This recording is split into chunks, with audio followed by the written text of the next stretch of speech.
All right, let's talk IDP here. We'll do this quickly. We have a weird IDP draft that I don't really think makes a lot of sense to break down because I don't know a lot of people who play in 9 IDP league. You got 9 IDP spots. It's kind of crazy. You have 10 bench spots. It's a super deep league. But first of all, who are the best IDPs?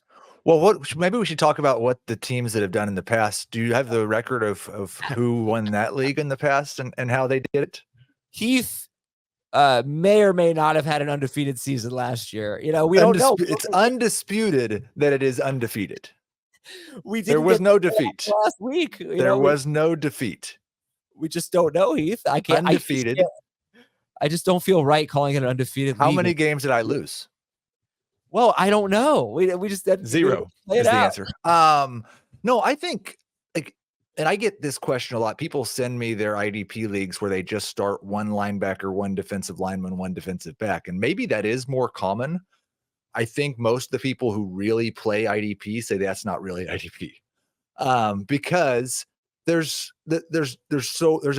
you only need to start 1 of each position, you shouldn't take them until the double-digit rounds. There's enough for everybody to start a really good one at every position. So I do think starting 2 or 3, we start 3 linebackers, 3 safeties, 2 defensive linemen, and a defensive flex. That does make it more like IDP where it matters. I think the first defensive player usually goes around round 5, round 6, round 7 in our league. And it's usually those high tackle linebackers. It really, really is hard to tell people where they should select the defensive players and what they should prioritize because there's not as much of a standardized scoring system. So it depends on how are tackles relative to turnovers, relative to sacks. Yeah. But if it's like our league, which I think is 1 point for a tackle, 3 points for a sack, 2 points for a pick, is that right? I don't even know for sure. Then those high tackle linebackers, Foye, Aluakon, Roquan Smith, Bobby Wagner, Okereke, Nick Bolton, CJ Mosley, those are probably going to be the first guys off the board.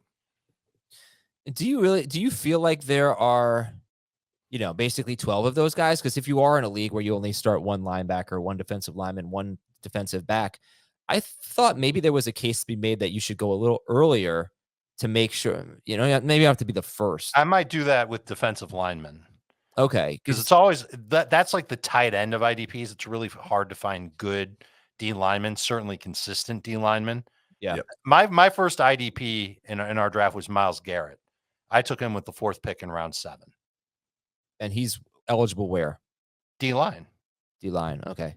Because some of those rushers, they're eligible only at linebacker, which is a very, very important distinction. Yes. When you have a guy like Micah Parsons, if he's eligible at defensive line, that's huge. If he's eligible at linebacker, right? I don't really know. I can tell you, I guess, where he ranked in our scoring at linebacker. He's still a number 2 or number 3 linebacker and a good one. He's not the top. And those things are not standardized across sites. Nope. So the best thing you can do is go find the defensive linemen or the linebackers who are eligible at defensive line. Mm-hmm. And those are the guys that, and sometimes we have, I think, guys who are playing a lot of linebacker who are eligible at safety. Those are the guys that, if you can get linebackers eligible at other positions, draft those guys. Yeah, Micah Parsons in the league that we're in, our scoring system, he would have been the number 2 defensive lineman last year behind Max Crosby. And he was like the 25th to 30. I didn't even count. I don't even think he was a top 24 linebacker, Micah Parsons. So it's a huge, huge difference. Make sure you're aware of those edge rushers and where they are eligible. Okay. Any sleepers? IDP sleepers. I gave David Long of Miami at linebacker and Nakobe Dean of Philadelphia at linebacker as sleepers. Dean replaces a guy in TJ Edwards from last year, who was the 5th highest scoring linebacker in our format. I don't know if he'll replace him exactly, but we're talking about an inside linebacker basically filling those shoes. So David Long and Nakobe Dean were sleepers for me. Anybody have IDP sleepers? One of my favorite guys that I discovered last year was Mike Hecht of the Rams. And on CBS, he's DL eligible.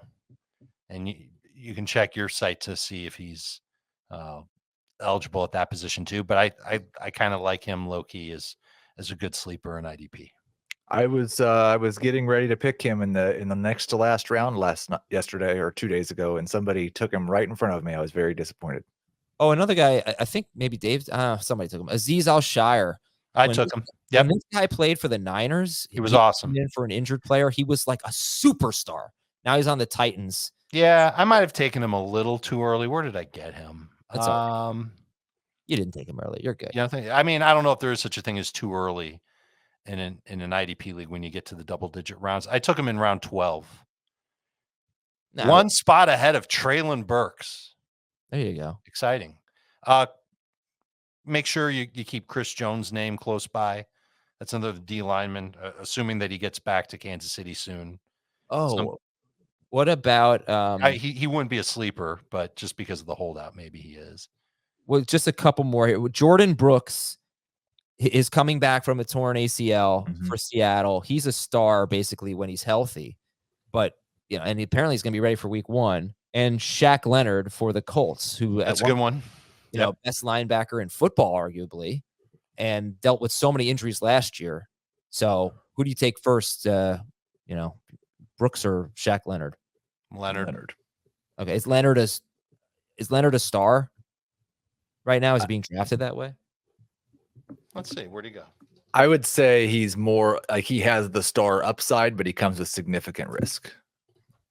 He went in round 11. Round 11, Gary Davenport, who's the godfather of IDP, took him. So usually when Gary takes somebody, that's a good sign. Yep. He took him right after I took Bobby Okereke, so that made me feel bad. I got another one. Quay Walker in Green Bay was someone that I had on my queue. Somebody else got him in our draft. The results will be up on CBS Sports. You'll see a ton of names at linebacker, D-line, and DB.